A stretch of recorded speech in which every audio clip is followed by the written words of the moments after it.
The Old School is brought to you by Ahart Solutions, which provides school surveys and applied research. More information at ahartsolutions.com.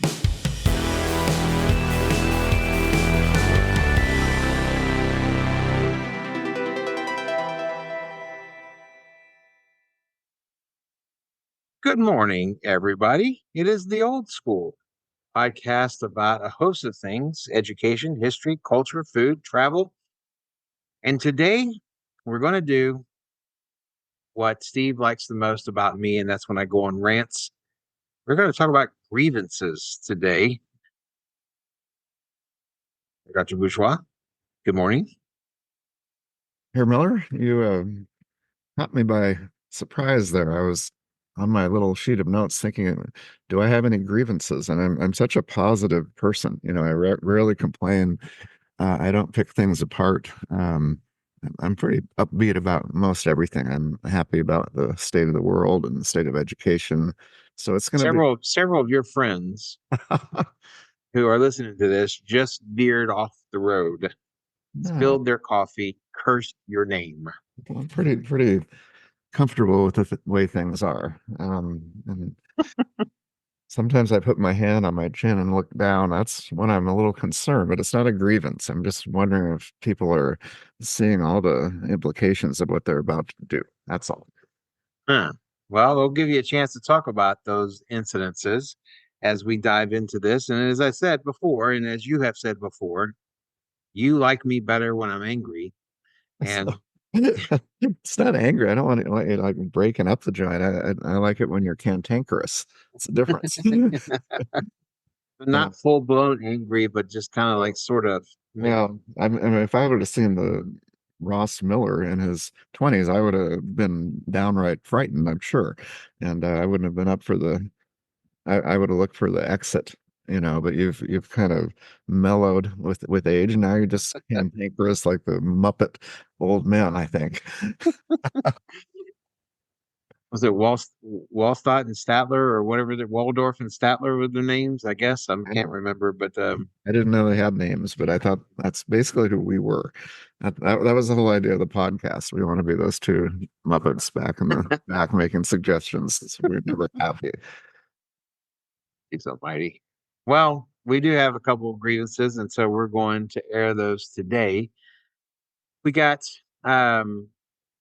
various things coming up, guests and things of that nature, and I'm pretty excited about some of the episodes that are coming up here in the not so distant future.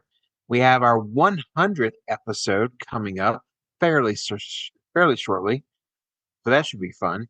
We should do something positive on the 100th episode. So if we're going to be grumpy today, maybe we should come up with 4 things, 2 each, that we're just downright happy and giddy about. I have trouble with that. No, I'm going to jump into a grievance like on Thanksgiving where there's this idea, what are you thankful for? And they go around the table. It takes me a while to get to it, and then I'll come up with something, but it's not going to be that exciting, and I don't like to be pressured to give an opinion. I think that's a reason why. Well, I'm going to let you start because I'm already starting my list. It's entering so quickly. I thought it would be difficult, but go right ahead here, Miller. Okay. So, as we have spoken of on rare occasions on this podcast, I, as a young man, was the victim of a sports franchise moving from my town to another town. What? I know we've talked hardly anything about it, but some of you heard of this. So this is the whole episode. You're actually just going to rehash that thing. No. But it might go some way to explain why I have the grievance I do. So the Oakland Athletics, who have moved 2 times before, they started their organization in Philadelphia as the Philadelphia Athletics back in 1901. They were there until 1954, 55, and then they moved to Kansas City, and they were the Kansas City Athletics for about 10 years. And in 1968, they moved to Oakland. Wait a minute. This is baseball you're talking about? Talking about baseball. Okay, just to be sure. Athletics, yes. All right. And so in that time while they were in Oakland, they were and they like other teams had periods of greatness, had periods of forgetfulness. The early '70s was a good run for the A's. They won 3 World Series. Um, that was your Vita Blue and others that were kind of part of that team. And then in the late '80s with Mark McGuire, Jose Canseco, Dennis Eckersley, that crowd, they were in several World Series. One in '89. And in the early odds, they had a bit of a run that was kind of highlighted with the movie Moneyball. So if you saw Moneyball, you saw this. And so this is a team who has had periods of greatness. And sure, like any other team, there's going to be some lulls in between. In 2005, the Oakland Athletics was bought by a guy named John Fisher, who used to be a part of an ownership group in San Francisco with the Giants. This guy is everything that is wrong with baseball. What's the name again? John Fisher. Bastard. John Fisher. It's all about Bastard. I think that's actually his middle name. So anyway, so it's called Rat Bastard. He's got that. Rat Bastard. That's a special name. But so this guy goes into an organization that was on a bit of a high, and he decided that the best way to run a team is to lowball it to its lowest common denominator. Spend no money, trying to do anything with the Oakland Coliseum. I've been to the Oakland Coliseum. It is not the most enjoyable place to watch a game. It was past its prime 3 decades ago. And so here's a guy who's done everything he could to run this team down while at the same time bitching about the fact that none of the Oakland A fans are coming to the ballpark. They had so few people coming to the ballpark, they permanently closed the upper deck of the Oakland Coliseum instead of having, apparently they couldn't handle the television views of the upper deck being empty. So they decided to make just the lower deck look empty. They were happy with that. And this guy has screwed the Oakland people and the fans 5 ways the next Sunday. And when we talked about the idea, when you talked about the game I went to in Germany in February, we talked about the idea that the fans have a certain level of power in German football. One, that they have a 50+1 percentile voting strength with regards to some decisions, administrative decisions. And for them, their stadium is theirs. It's not the owners. It may be the owners technically, but in all practical purposes, it belongs to the fans. In this country, the owners have representation in the form of the commissioner. And those filthy animals that run that sport, not a single one of them stood up and said that what John Fisher was doing was wrong. Not a single one of them. And it makes you think, and this should be something that everybody should understand. Anytime somebody in power says they care about you, especially a sports owner, they are full of it. They don't care about you. They don't care about you as the fan, because you as the fan have no power. Now the owners have the commissioner. The commissioner hasn't said anything. The commissioner is sitting there being like a wet nurse to John Fisher for the last 2 decades. The players, they're not going to say anything, not until they leave Oakland. Then they'll say something.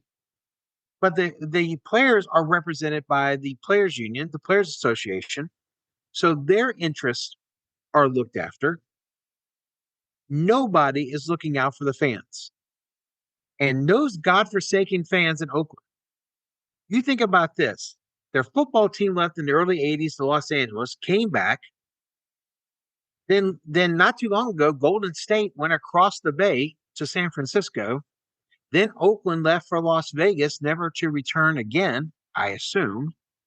And now you have the Oakland Athletics, at least temporarily, playing in Sacramento. Now, some people say, well, it's only 80 miles away. Well, screw you. What do you mean it's only 80 miles away? Who's traveling 80 miles to go to a baseball game? No one's doing that. And so to expect the average Oakland fan, that's a working class neighborhood, by the way, to sit there and jump in their car and drive upstate to the Sacramento.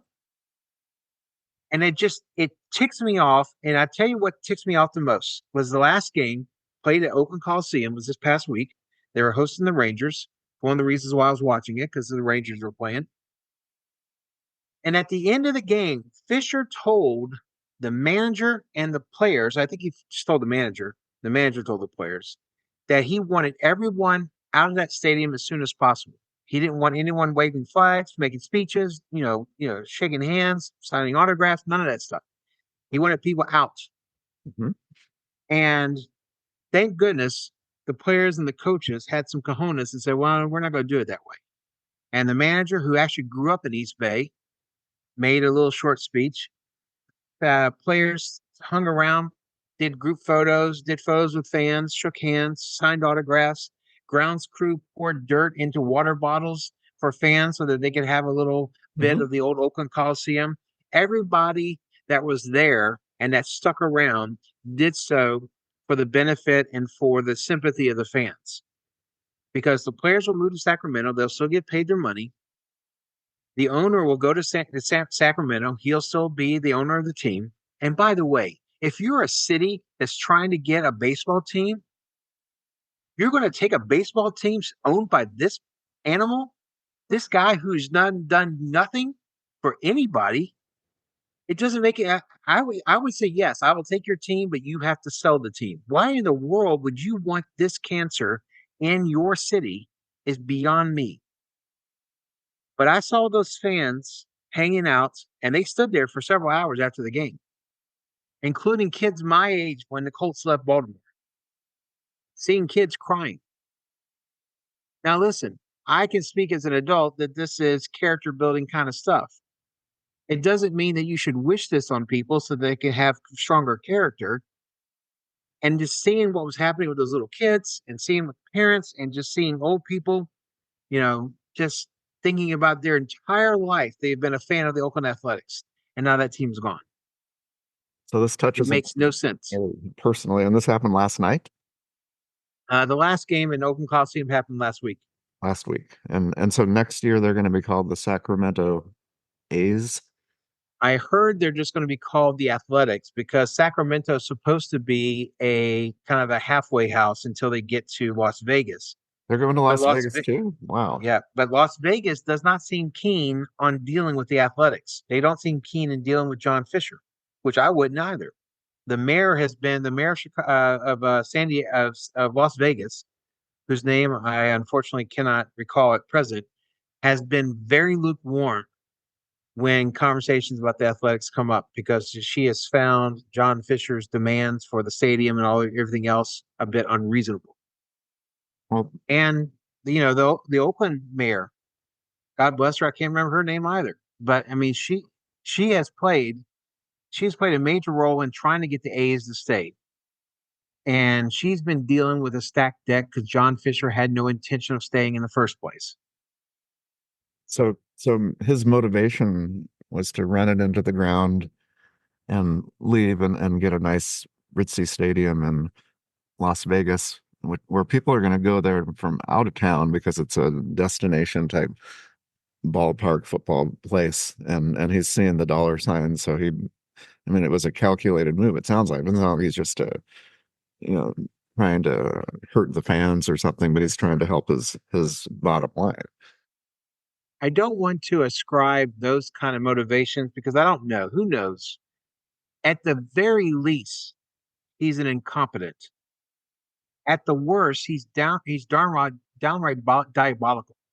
And so I don't know where he falls in that spectrum. More likely he probably falls somewhere in the middle. I don't have a lot of experience in the Oakland East Bay area, so it's not like I know him and I've followed his career for years. I certainly know his penny pitching ways that has forced the A's to put out one subpar team after another to play in front of 2,000 people, you know. And when you got a coliseum that feels like 100,000 people, 2,000 people does not play well does not show well on television. So what's the overall gripe? I mean, this is, I was thinking you were going to have like this general theme that you're talking about. You're just mad at this one man. That's your gripe. I'm mad at the fact that it did not seem as if anyone was voicing comments and support on behalf of the fans. That and there's some people said, listen, maybe the A's should have gone to the game. Maybe the A's fans should have gone to the game more often. That's easy for that's rich coming from some fan bases whose owners spend gazillion dollars every single year and they're in the playoffs every single year. Can't say that. I mean, if you're basically going out to the Oakland Coliseum to see a AAA team, my concern is that there needs to be something where fans enter into the equation, and it requires a cultural shift in how these things are run. Because you cannot have a three-part process when one part is completely ignored and discounted and disregarded.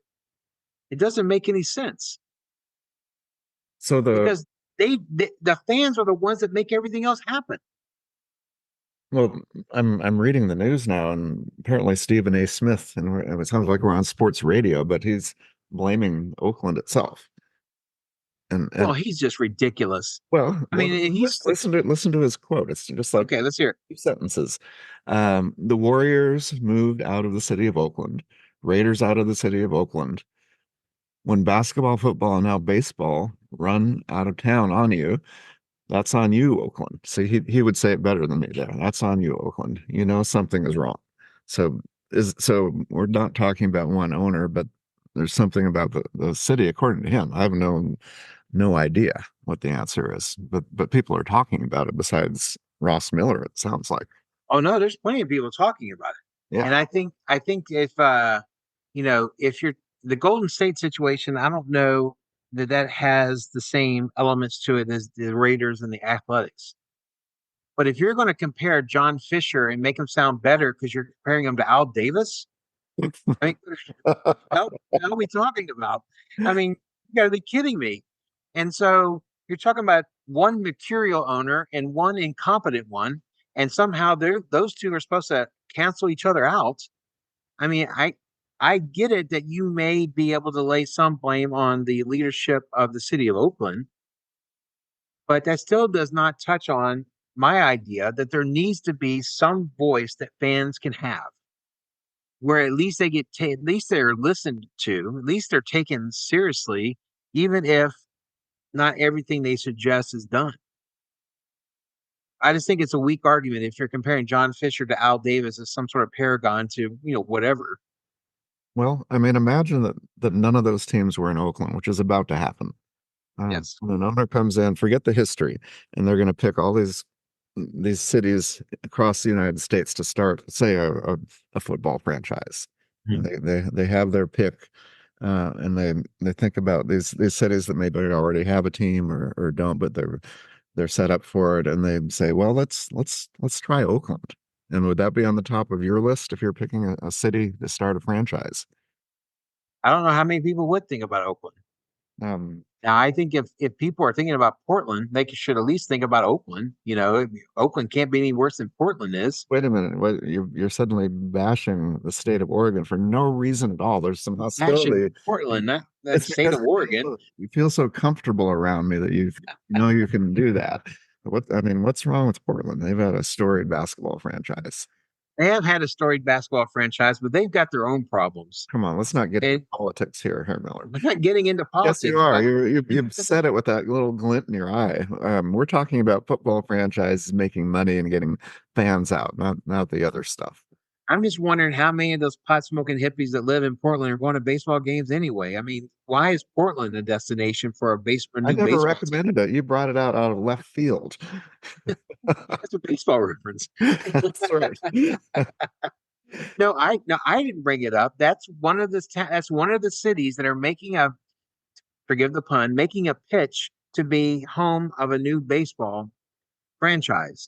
Whether there are teams relocating or whether baseball decides to expand, Portland, Utah are two markets that have been talked about. Nashville's been talked about as far as a potential home for a new baseball franchise. So it's not just I didn't pull Portland out of thin air. I mean, that's something that has been talked about. Portland has made a announcement earlier this week saying that they have secured a lot that's on the river that would be potentially the site of a stadium. Beautiful. Uh, Beautiful. They yeah, call it Riverfront Stadium.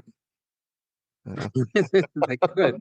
Hopefully, it looks better than the last place called Riverfront Stadium. But Well, but there's market research. It's pretty straightforward. You look at the population, you look at their infrastructure, and you figure it out. But they have a lot in their favor. They have capacity for something like that. They do have capacity. It would be interesting whether Seattle would allow Portland to have a team because Portland is probably part of the Seattle market, and Seattle would probably have more than a few things to say about a team relocating so close to them. But nevertheless, it's just for me, it's about the fans having some kind of voice so they don't get un unapologetically screwed every time some manager has a notion to move his team with absolutely zero consideration to the people who have invested their entire lives through generations of rooting for that team. Okay, so that's the bigger issue. We had to unpeel it, but the question, and maybe we can focus on this. Maybe we don't need to jump around all that much. Is talk about the hometown and what role do they have with a sports franchise? And you talked about it a little bit in about Germany, but what is it here? Because it seems like they're different depending on the franchise. I think it's different depending on the franchise. I think it's different depending on the sport. But for example, I mean the only hands-on experience I have with this is what happened to the Colts. Yeah, I've The been with Colt the Colts. Colts have yeah, the Colts have been in Baltimore since the early 50s. Right. And so they were a part of what is often referred to as the greatest game in NFL history against the Giants in New York. Alan me? Uh, yeah, Amici, yes, not Don Amici, Alan Amici, but they had been a part of that. And back in those days, it was not uncommon because sports athletes did not make that much money. Baltimore always had a strong connection within the neighborhoods because the players lived in the neighborhoods. And there were two players that lived in my neighborhood, not in my neighborhood, but like adjacent to my neighborhood. They were part of my paper route when I was a kid. And so when you see them on a regular basis, when you see them in the shops, when you see them at the deli, when you see them on the streets, what have you, it creates an intimacy that frankly doesn't exist really anymore, but it's what carries over some of the traditions and some of the connections that some cities feel towards their teams. This is part of whether it's a football team, whether it's a baseball team, this is a part of a father and son, father and daughter tradition where a father passes on his fandom to his kid in hopes that the kid will pick up that mantle and carry it into the future. It's the idea of that togetherness. My daughter, I don't know how much she really cares about baseball, but more times than not, she's willing to come with me if given a chance to go to a baseball game. It may have something to do with me. It may have something to do with nachos. I don't know, but those kind of things integrate a team into the psyche of a community. And so when that community has that kind of connection and then leaves, I was telling somebody this the other day. I remember as clear as day because the day that Colts left, Mhm. they left in the middle of the night. The day they left, schools were closed because of snow, because it was snowing when they left. Right. And I remember at home watching television. The mayor of Baltimore at the time was a guy by the name of William Donald Schaefer. He loved Baltimore. He was from Baltimore. He was just a big part of his fiber and his being. And he's standing in front of reporters and he's crying because he and the Maryland legislature had worked to try to placate a person who could not be placated, the drunken mess that was Jim Irsay, who was the owner of the Colts at the time. What? They they could not placate him, but he strung them along. Meanwhile, he would go to Phoenix, and he'd go to Indianapolis, and he'd go to these other towns to try to shop his team over there. And eventually, the Maryland legislature was about to pass an act that would require a team to get approval before moving. And that's why Ursay left and the Colts left in the middle of the night because they were facing down a piece of legislation that might keep them there because of legal action and lawsuits for the not, for the foreseeable future. And So so you're big on free enterprise here, Miller, and this sounds like you're wanting the locality to have a hand in something that's a for-profit business for an owner who has all rights to that team.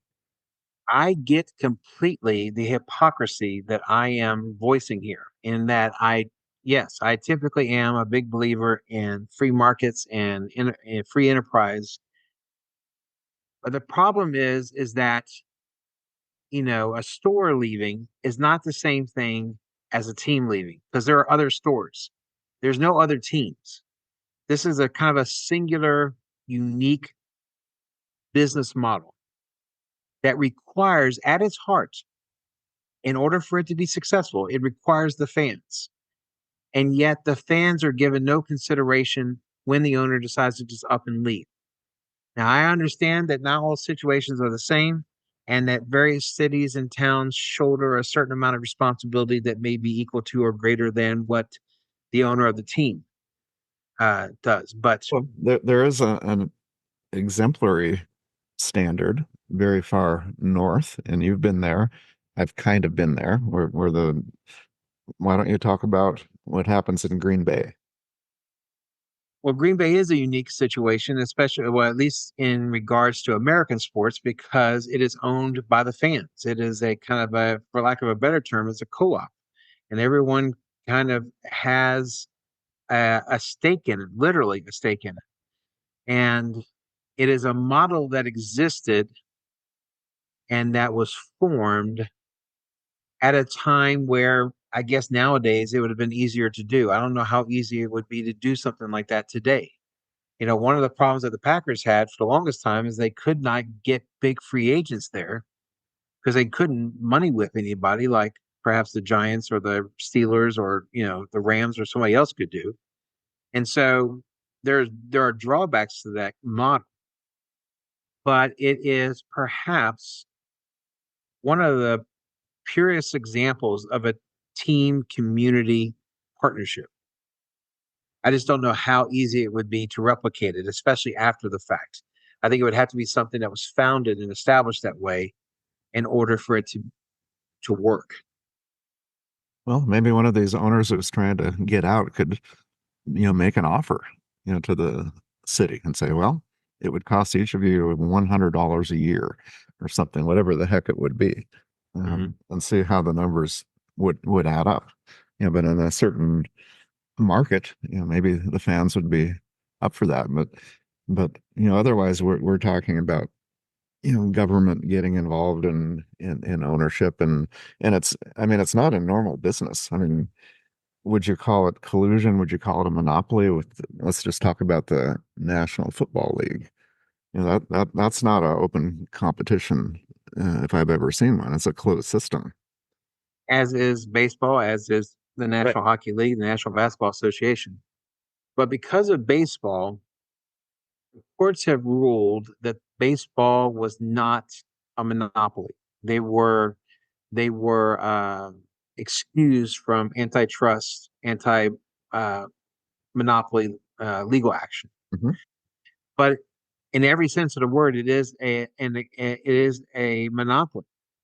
You ask Donald Trump and the other owners of the USFL teams if they think the NFL was a monopoly. The USFL lasted a little bit longer than some of their later compadres that tried it. The AFL was, I guess, the only successful one because they ended up integrating with the NFL. But each league has a vested interest in saying that they are the home of the top flight athletes for their particular sport. And so any sport, any league that tries to usurp that, baseball's never really had anything. The closest was not out of monopolistic, but just out of unfortunately racial attitudes. There was the Negro leagues, and thankfully we got to a point where black baseball players were given a chance to show that they were just as good as anybody else and just as worthy of being on that field as anybody else. I don't know if there's ever. I mean, there was the ABA, but was that really a serious Well, they were threat? integrated too. Huh? Well, those teams were integrated to the NBA also. Okay. And then the age, the American Hockey League, they integrated into the National Hockey League. So all four major sports leagues have functioned as a monopoly, but for whatever reason, they are excused from antitrust lawsuits because, see, there's a unique setup with sports and sports leagues that's quite different from any other kind of adventure. Well, you're a historian, and I mean, you could go back to the Brooklyn Dodgers or whatever happened before that, but it seems like that has sped up. You know, the number of teams that are switching cities, switching owners. It's kind of out of the box now. You know. Hmm. Oh yeah, it definitely is, and basically owners have figured out that there's a few buzzwords that they can use to try to demand either that their demands be met or they leave. For reasons passing all understanding, Jerry Reinsdorf, who owns the Chicago White Sox, whose team this past week just broke the record for the most abysmal team in baseball history, with at at this recording 121 losses for a season. Wow. He's got the nerve to ask the city of Chicago for $1 billion of taxpayer money to build not just a new stadium, but also a village, which is what the new buzzword is that a lot of teams are trying to do, where they're trying to create something around the park that becomes like a constant year-round moneymaker. And they never say it blatantly, but it's always insinuated that if conditions are not met, they'll have to look around. Kansas City Royals and the Kansas City Chiefs are doing the same thing to Jackson County, Missouri. Now, at least in that sense, the people of Jackson County had the choice to approve a tax that would have been able to fund both improvements to Arrowhead, where the Chiefs play, and a new ballpark downtown in Kansas City, where the Royals would play. And the Jackson County voters said no. Okay. Now, there's a situation where, you know, I don't have as much of a problem with because the fans had a chance to decide on that. Now, whether the Royals or the Chiefs or both end up moving in the end, I don't know.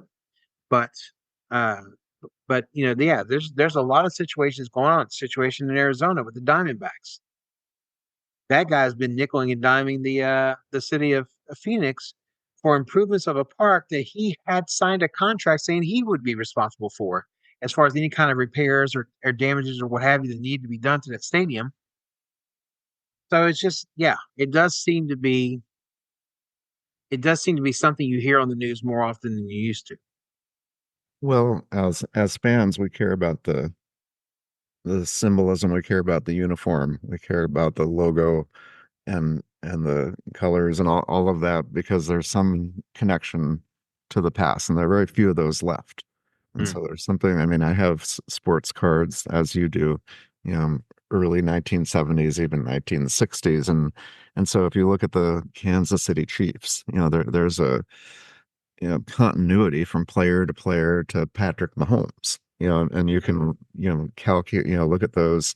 And so one of those teams always had another player from that other generation, and it goes back there. So it's one of the few things where we have that. So I think, particularly for those, teams from the beginning, it is really personal, and we're losing that. It might reflect the culture, that we used to have that solidity of identity, but now it's something else. I mean, you could also look at the college football and how they're switching conferences, and there's just something missing when we have that kind of drastic change with those old war horses that we saw every year, and it made us remember who we are. I mean, that's, to me, that's why I keep the cards. It connects you to your past. If you're not a sports fan, I would understand your idea. Why is this such a big deal? I get it, because we're not talking about rocket science. We're not talking about cancer research. We're not talking about something else of that ilk. But to me, it hits on a couple of levels, and you kind of speak to it. One, it has to do with community. One, it has to do with tradition. It also has to do with history. As an historian, I can tell you that there were all kinds of bells and whistles going off in my brain when I walked the concourse at Wrigley Field, Mhm. or when I walked the concourse at Fenway, or to a lesser extent, Dodger Stadium. That there is that connection. With baseball in particular, the stats connect from one generation to another, going all the way back to the 1880s. Right. there's probably a greater awareness by the average baseball fan about the history of baseball and some of its great players beyond maybe what the general population would know in baseball than any other sport. But all the sports have that connective tissue. And it's not just one of memory, it's not just one of reminiscence, as it were. It is one of pride, it is one of generations of fathers and children, and it is not something that can easily be cast off or dismissed for those who may not get or may not like sports. I think that's another consideration for rule changes. And you start a football season, they have a list of rules. I mean, now they basically don't have a kickoff anymore, because of this new crazy rule. But it does something, and I'm sure in their conversations they talk about the statistics going back, decades and decades. But it seems like it's a little bit flippant. We're going to change this. We're going to speed up baseball. We're gonna impose these different rules. Make it easier for wide receivers to get open. Some years it favors the defense, and um, but they're playing fast and loose. I think with history a little bit, and it has a effect on some of us. And like you said, a lot of people don't have ears for this kind of conversation, but it probably applies in a lot of areas culturally. So, I think it's worth talking it through, but it really does, to me, it bothers me and it takes away from the experience of watching the games. I'm still seeing those teams, but the game is not what I remember. And sometimes, changes are not for the better. No, I mean, there certainly is times when you have to course correct, and I think most people can kind of recognize that.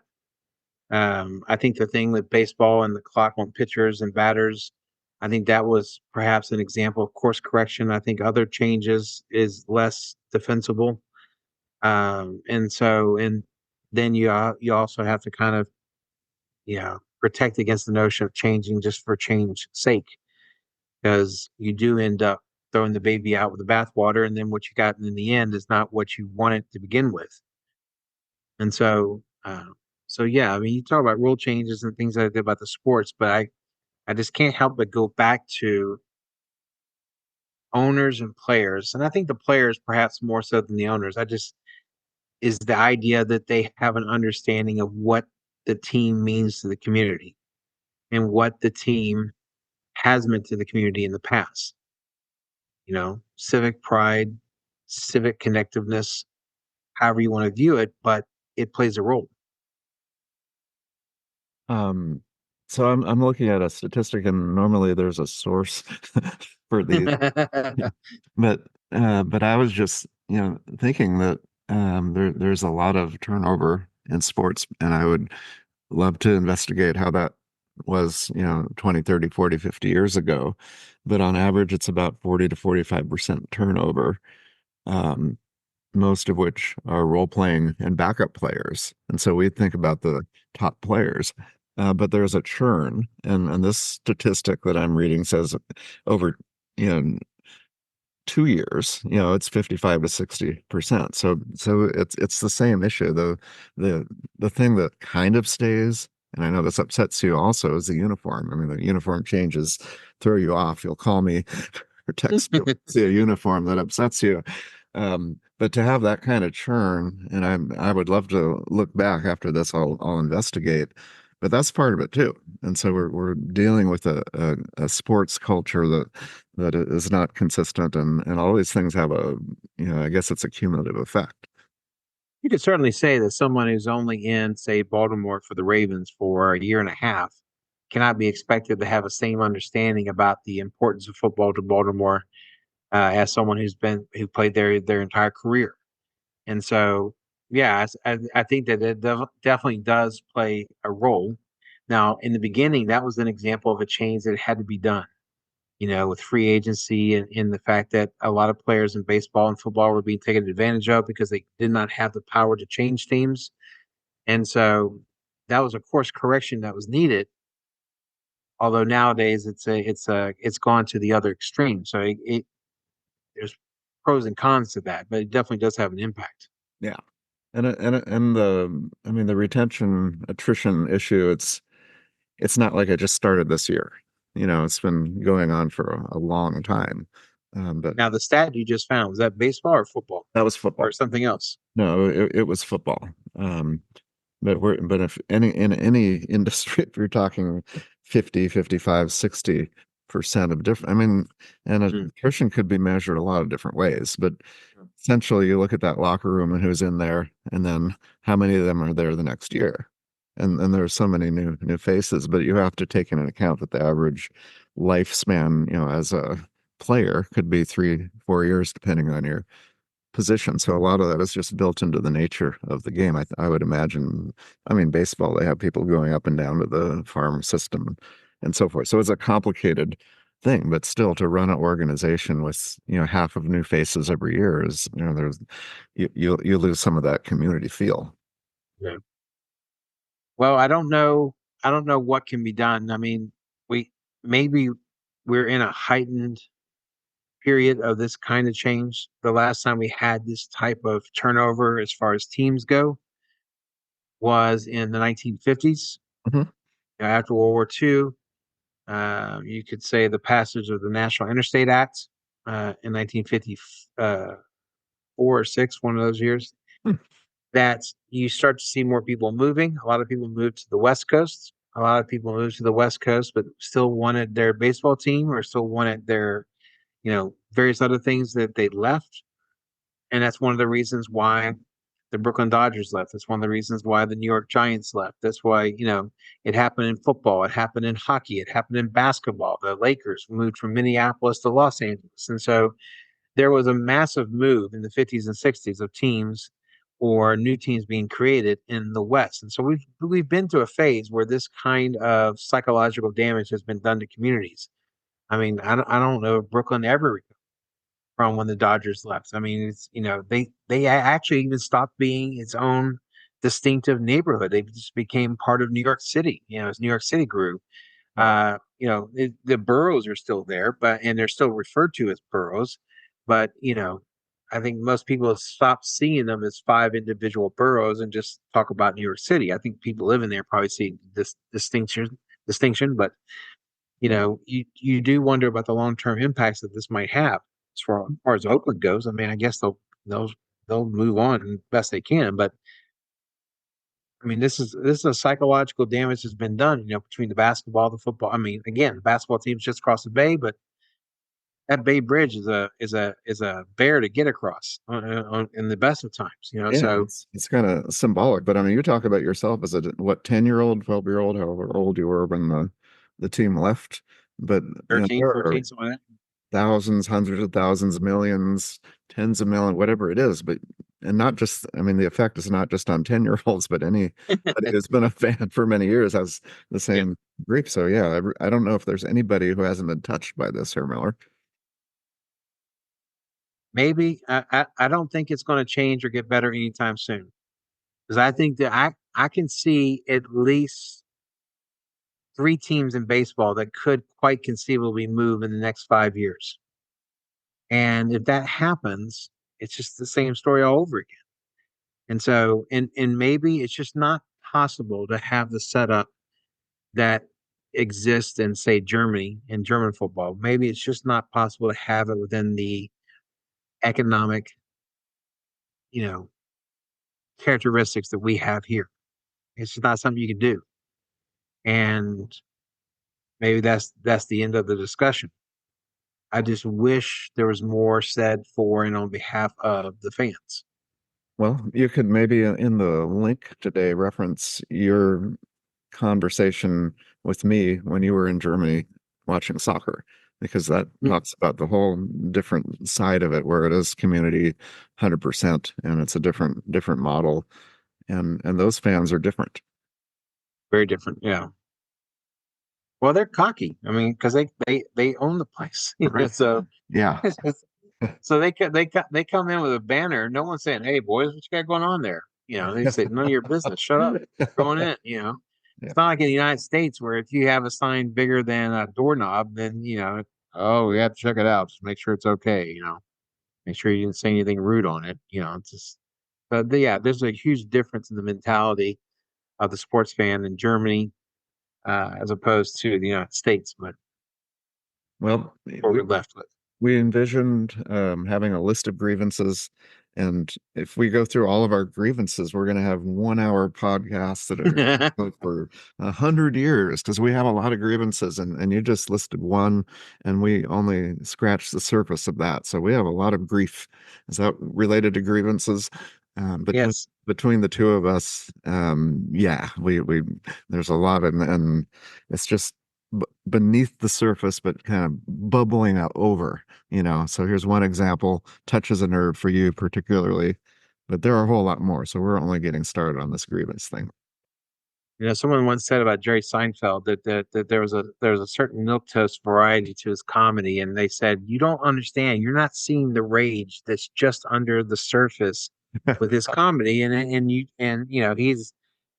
he does have that rage, and he presents it in this rather harmless, kind of easygoing, easily accessible sort of way, but it's there. Yeah. Personally, I think you wanted me to go further with this because you didn't want to go into your grievances today, which is fine. But next time you're up and where you have the platform, as it were. Well, I could talk for 1 full hour on the instant replay, and I would just get it started. So I think we should don't do get me. that just as a social experiment. Yeah, we'll do it over a beer or two, and Okay. yeah, it's because I consider it a cultural phenomenon, and it's like the end of the Roman Empire. That's Hmm. I can connect the two. Well, I want to apologize. I don't think many non-sports fans are still listening right now, No, but no, they've turned off about an hour ago. Did we start an hour ago? so I get it that this is not everyone's cup of tea, or this is not something everyone is interested in, but um hopefully we're able to make the case that this has larger implications that go beyond sports. I hope so. So yeah. No, I'd listen to it. And I thought you were a little angry at first, and you were cursing at this man whose name I had never heard before. But I think framing that with the anger, you kind of went through these stages. By the end, you were, relaxed, jocular, even, and so I think that's something about talking through. It's like going to a psychologist. Maybe I'm functioning as that with you this morning here, Miller. Well, the Zen Buddhists feel that there's a relief that's obtained once you just let it out. Yeah, yeah. So That's why we hit I'm, doors and things, you know. you hit doors, do you? It's been a little bit, but not as long as you would think. That's what everyone says about you. So mild mannered. You don't see the rage underneath. He's just underneath the surface. You have no idea here, Miller. Maybe you do. All right. Well, with that, I don't know that maybe this is a 20-minute podcast. I don't know how long this went, but um, if it means anything to you at all, dear listeners, you've helped soothe just a tad this angry soul. But and with that, and with football to watch, I shall say adieu, Herr Dr. Bourgeois. Wiedersehen, Herr Miller.